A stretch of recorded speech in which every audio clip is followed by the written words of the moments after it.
Welcome करने जा रहा हूं लखविंदर सिंह खडूर।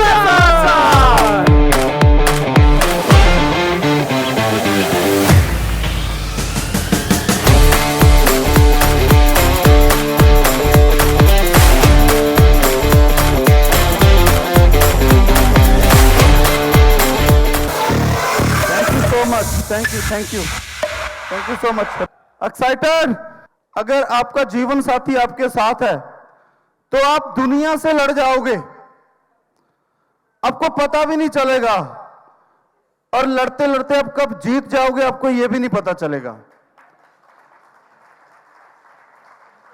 सो ये कृपा है उस गॉड की, उस परमपिता परमात्मा की कि मुझे इन जैसा जीवन साथी मिला।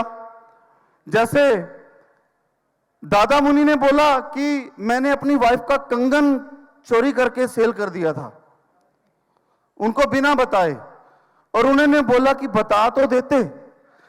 दादा, हर एक सक्सेसफुल पर्सन की सेम स्टोरी होती है। जहां पेन होता है वहीं पे गेन होता है।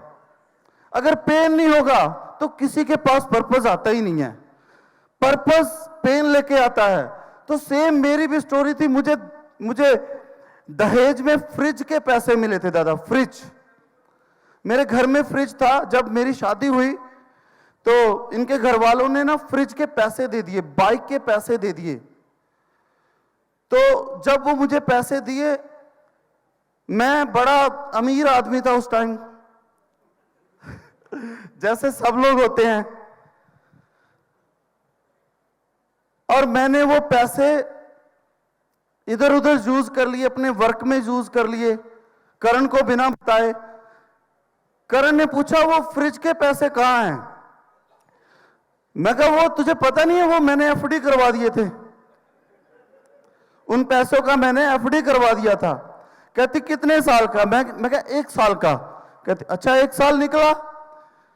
और लेडीज को घर वालों से क्या मिला है वो सब याद रहता है, बाकी इधर उधर क्या हो रहा है कोई फर्क नहीं पड़ता, लेकिन जो मायके से मिला है वो सारा हिसाब किताब ये रखती हैं। यस या नो? तो साल के बाद कहती वो अब एफडी। मैं कहा वो मैंने ना चलते चलते 5 साल का करवा दिया। कहती अच्छा चलो ठीक है। फिर 5 साल के बाद फिर पूछा वो एफडी अब तो डबल हो गया होगा। फिर मैंने सच बता दिया। मैं कहा वो तो डबल उसी दिन हो गया था। सो हालात बहुत खराब थे, बद से बदतर थे। आधा एकड़ लैंड मेरी जो पर्सनल मेरे घर की थी, जमीन थी, उसमें से आधा एकड़ बिक गया था। मेरे घर का मेरा जो गांव में घर था वो घर मेरा बिक गया था। मेरा कोई रिश्तेदार, मेरा कोई दोस्त, मेरा कोई नियर, हम छोटे से कस्बे में शहर में रहते हैं। छोटे से बड़े बड़े शहरों में तो हर कोई बंदा रेंट पे रह रहा है, कोई फर्क ही नहीं पड़ता, लेकिन छोटे शहर में मेरे सर्कल में कोई रेंट पे नहीं रहता था, कोई किराए पे नहीं रहता था। हमने 4 से 5 साल हम रेंट पे रहे, घर बिक गया, कर्जा हो गया। 40 लाख का कर्जा था जब मैं रेनेटस वेलनेस में आया था। जब हमने रेनेटस वेलनेस का दामन थामा था तब 46 लाख का कर्जा था हमारे ऊपर। बचपन बड़ा आलीशान था, पॉलिटिशियन थे मेरे फादर साहब, 2 प्लान, 10 साल सरपंच भी रहे। लेकिन आपको पता है कि पॉलिटिशियन में जा तो बंदा बहुत ज्यादा बन जाता है या फिर खत्म हो जाता है। तो फादर साहब बहुत माइनस में आ गए थे। तो विरासत में मुझे 4.5 लाख रुपए कर्जा मिला था। वो करते करते 18-20 साल में वो 46 लाख बन गया। घर बिक गया, जमीन बिक गई। लेकिन उसके बाद कहते हैं भगवान खुद नहीं आते, किसी ना किसी चीज को जरिया बना के भेजते हैं। तो दादा जरिया बन के आए, एक फरिश्ता बन के आए। एक रेनेटस वेलनेस का प्लान आया, एक रेनेटस नोवा आया, और रेनेटस नोवा ने, दादा की प्लानिंग, दादा की कंपनी ने इस इंसान की जिंदगी बदल दी, पूरी जिंदगी बदल दी। और इस इंसान की जिंदगी के साथ साथ 200 लोगों की और जिंदगी बदल गई। अब हमारी टीम में लगभग 200 लोग करोड़पति बन चुके हैं। सो आई लव यू दादा, अगर आप ना होते तो कुछ ना होता। क्यों? क्योंकि रेनाटस कोई कंपनी नहीं है। रेनाटस ने नेटवर्क मार्केटिंग के नाम पे जो धब्बा लगा हुआ था, जो लोग कहते the value for money product नहीं मिलता, यहां लोगों को कोई पैसा वैसा नहीं आता, यहां कंपनियां वादे करती हैं लेकिन वादों से मुकर जाती हैं। रेनाटस वेलनेस मेरे 25 साल के नेटवर्क मार्केटिंग के कैरियर में पहला कंपनी है जिसने टूर का वादा किया, साल में 4 डोमेस्टिक टूर दूंगी, दिया या नहीं दिया? 2 बार इंटरनेशनल टूर लेके जाऊं, लेके गए कि नहीं गए? उसके बाद हर वीक पे आउट आएगा, आया कि नहीं आया? उसके बाद जितनी भी कमिटमेंट दादा ने की, दादा पहला सीईओ मैंने देखा, मैं कसम खा के बोल सकता हूं कि जितना कमिटमेंट किया आपने उससे ज्यादा पूरा किया। मुझे गर्व होता है, मुझे गर्व होता है उस मां की कोख पे जिन्होंने ऐसे इंसान को जन्म दिया। और मैं हमेशा बोलता हूं कि रेनाटस वेलनेस को कोई आदमी नहीं चला रहा। आप अचीवमेंट कीजिए, आप बड़ा अचीवमेंट कीजिए, दादा आपको ना पर्सनल ऑफिस में बुलाएंगे, कभी जाओगे ना आप अचीवमेंट करके, वहां जाके एक अनोखी चीज आपको देखने को मिली जो मैंने, मेघराज दादा ने अनुभव की है। जैसे मैं बार बार, दादा आपने मुझे कभी शेयर नहीं किया था, लेकिन मैं अपने आप ही बोलता था कि रेनाटस वेलनेस को कोई बंदा नहीं चला रहा, कोई इंसान नहीं चला रहा, इसको गॉड चला रहा है।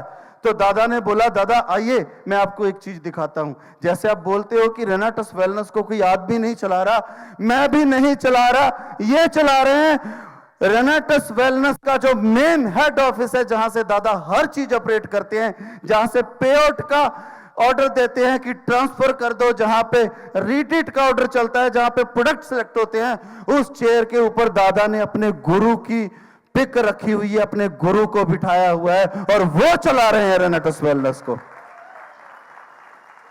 तो इसीलिए कहते हैं रेनाटस का मुकाबला ना कल था, ना आज है, ना आने वाले टाइम में होगा।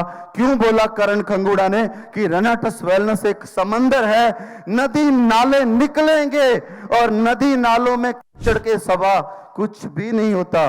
यस या नो? बहुत सारे लोग उस कीचड़ में जाके फंसेंगे, वो नदी नाले बोलेंगे हम भी समंदर हैं, हम भी समंदर की तरह हैं, हम भी समंदर जैसे हैं। यस या नो? लेकिन अगर कोई बोले कि मैं समंदर हूं, क्या वो कहने से समंदर बन जाएगा? नहीं बन सकता। समंदर एक ही था, एक ही है और एक ही रहेगा, वो है ओनली एंड ओनली रेनाटस वेलनेस। सो उसके बाद मैं प्राउड करता हूं, क्योंकि जब हमने स्टार्ट किया था तो दादा मैं यहां करोड़पति बनने नहीं आया था, मैं यहां अपना कर्जा उतारने नहीं आया था, मैं यहां आया था अपने 100 लोगों को करोड़पति बनाने के लिए। क्यों विशेष साहब? मैं जब फर्स्ट मीटिंग में आया था, जब मैं फर्स्ट टाइम दादा को मिला था, जब फर्स्ट रिट्रीट हमारा आगरा में था, दादा आपको याद होगा, तब मैंने एक स्टोरी के माध्यम से मैंने एक माहौल के बारे में बात की थी कि ऐसा माहौल बनाएंगे कि हम कंपनियां मर्ज करेंगे। कंपनियां की के नहीं की? करी, पहले भी करी, आज भी करेंगे, वो हम करके दिखाएंगे, वो हम करेंगे। जब हमने कारवा स्टार्ट किया था तो हमने एक ग्रुप बनाया था, विक्ट्री इंटरनेशनल ग्रुप। विक्ट्री से ही पता चलता था कि हम जीतेंगे। क्या करेंगे? जीतेंगे। कि जब तक 100 लोगों को करोड़पति नहीं बनाएंगे तब तक दादा चैन से ना बैठेंगे ना बैठने देंगे। हमने बनाया 100 लोगों को करोड़पति, बड़ा घर बनाया, बड़ी गाड़ियां ली, ऐसे लगा चलो सब सेट है। लेकिन अब लग रहा है कि नहीं, तेरा इस दुनिया में आना और 100-200 लोगों को करोड़पति बनाना, ये तेरे हिस्से में नहीं आता। नहीं, भगवान ने तुझे कुछ बड़ा करने के लिए भेजा है। तो अभी पूरे विक्ट्री की प्लानिंग हो चुकी है कि जब तक 2000 लोगों को करोड़पति नहीं बना देंगे तब तक ना बैठेंगे ना बैठने देंगे। दादा ये प्रण है हमारा, ये कसम है, शपथ है हमारी। 2000 दादा आप रोज बोलते हो ना, लखविंदर लखविंदर तू कुछ बड़ा करने के लिए आया है। दादा 2000 लोग करोड़पति बना के दे दूं तो आप सेटिस्फाई हो? अब सबको बोलो कि मैं सेटिस्फाई हूं, बना के देना। हम बना के देंगे दादा, खड़े होके एक बार बोलिए, हम बना के देंगे 2000 लोगों को करोड़पति, पक्का। ये प्रॉमिस है दादा, बैकएंड ऐसे ही देखते रहना, बना के देंगे। पर्पस, के पास पर्पस था। 27 लाख का कर्जा, बहुत सारे लोगों के मुंह बंद करने थे। मेघराज के सामने से जब क्रेटा निकलती थी ना, जान निकल जाती थी। मुझे वीडियो बना बना सेंड करते थे, दादा क्रेटा। फिर क्रेटा ले ली, फिर फॉर्च्यूनर का सपना बन गया, फिर फॉर्च्यूनर का पर्पस बन गया। बहुत दिन अब फॉर्च्यूनर का चल रहा है दादा, अब फॉर्च्यूनर्स आएंगी। किस किस की आएंगी फॉर्च्यूनर? खड़े हो गए एक बार।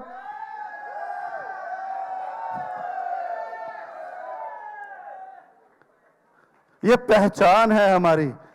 हम दौर बना देते हैं, हम खिलौना बना देते हैं 50-50 लाख की गाड़ियों को।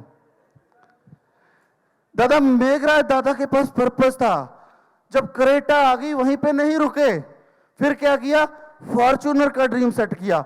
जब फॉर्च्यूनर रोड से निकलती थी तो मुझे कॉल लगाते थे, दादा फॉर्च्यूनर निकल रही है, मेरी जान निकल रही है। मैं कहा संभाल के रख, आएगी। अब इनकी डिफेंडर देख देख जान निकलने लगी है। पर्पस साला रुकना नहीं है, पर्पस।